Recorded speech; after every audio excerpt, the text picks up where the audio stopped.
Here are 6 tips for the perfect lawn. We serve Murray and Williamson County and surrounding areas, and we would love to have your business.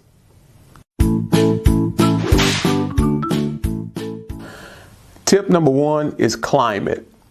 Different types of grass are subjective to their climate. There are 2 types of climate. There's warm climate and there's cool climate. Likewise, there are 2 categories of grass. There is the warm climate grass and there's cool climate grass. Here in the Middle Tennessee area, we have very cool winters and very warm summers. So we are a transitional climate. Which brings us to tip 2, types of grass. There are about 40 varieties of grass, but there are 5 that are suited for this area. The first we'll talk about is ryegrass. Ryegrass is a good blending grass. If you have bald spots in your yard, or you need to fill in an area, or you need new growth to be placed where something has destroyed your grass, ryegrass is a good choice for that.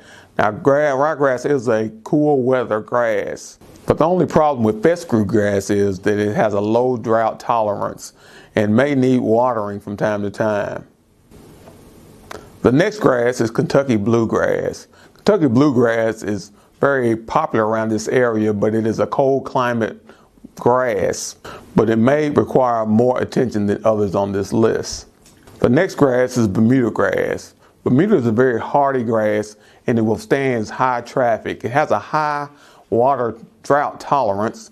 Bermuda grass is a very dominant grass and has a tendency to overtake any other grasses in your lawn. But the plus side of that is it's able to take over weeds as well. It will smother out weeds. It has a very high drought tolerance. It doesn't need a lot of water and is very good for this area.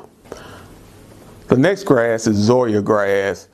Zoysia grass came to the United States about 1911, coming from Asia, but it has a lot of the similarities of Bermuda grass. It's very good for this area because it withstands high traffic. It also is a high tolerance for drought and it's very low maintenance. And like Bermuda grass, it has a tendency to take over wherever it's planted. So therefore it's good for destroying weeds and for making a green plush lawn. Now the most popular grass in this area is the tall fescue. You'll see the tall fescue in a lot of sports fields and a lot of people's yards because it's very high drought tolerance. Fescue grass is resistant to high traffic and it's very low maintenance grass. So for this area, fescue grass is one of the more popular grasses used. If you plan to water your lawn, you need to determine that at the beginning of the cutting season. Once you start watering, you need to continue. The tall fescue, Bermuda, and Zoysia grasses need very little watering because they have a high tolerance for drought. Now the Kentucky bluegrass and the ryegrass may need more watering because they are cold climate grasses and have a very low drought tolerance. Tip number 3, fertilization. If you choose to fertilize your grass, the best time to fertilize is in the fall. If you want to fertilize and overseed, the fall is the best time of year because it will germinate your grass and the fertilizer will get into your soil. Now you can fertilize again in the springtime as well, but if you choose to fertilize, choose a fertilizer that will cause your grass to flourish. A good general fertilizer is the 15-15 fertilizer. It kind of covers all the bases and will cause your grass to grow very strong and very healthily. If you choose to take a soil sample, you can take it to your local co-op and they will tell you what fertilizer will be best for your grass. Nitrogen is very important to grass growth.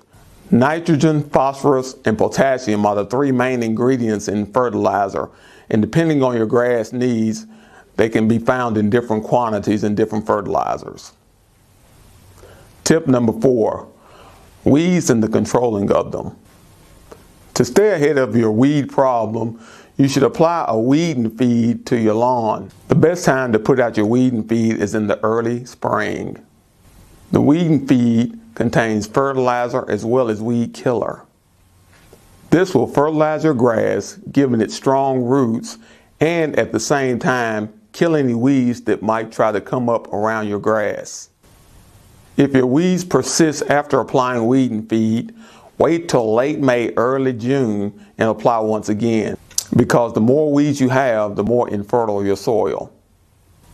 If you have 50% weeds and 50% grass, you may consider reseeding your lawn.